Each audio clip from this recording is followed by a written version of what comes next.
Jeshi la Polisi Kanda Maalum ya Dar es Salaam.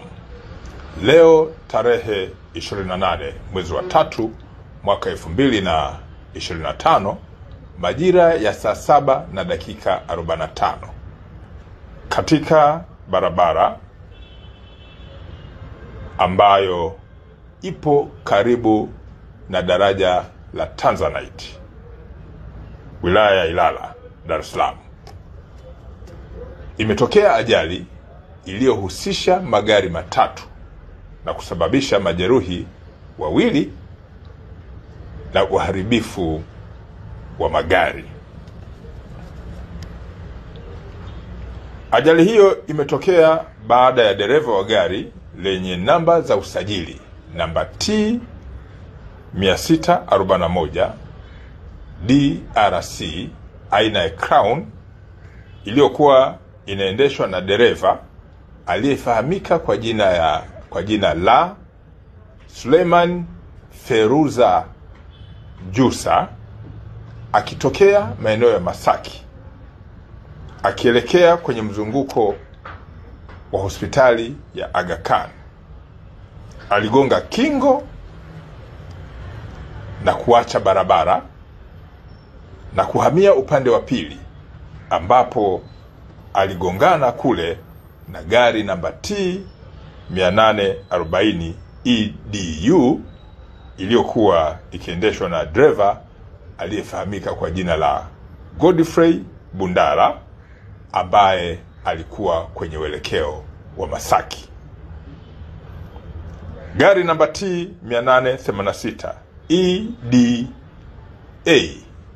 aina ya Volkswagen iliyokuwa ikiendeshwa na dereva Markina Anderson pia iligongwa baada ya gari lile la dereva Yusa kugonga kingo na kuhamia upande wa pili. Majeruhi wawili walipelekwa na wameendelea na matibabu katika hospitali ya Aga Khan na hali zao zinaendelea vizuri. Chanzo cha ajali hii ni mwendokasi wa gari ambayo ilikuwa ikiendeshwa na dereva Yusa, ambayo ni gari namba T 641 DRC Toyota Crown. Jeshi la Polisi Kanda Maalum ya Dar es Salaam linaendelea kutoa wito kwa madereva wa vyombo vya moto kuwa makini, hasa kipindi hiki cha mvua, na kufuata sheria za usalama barabarani. Jeshi la Polisi,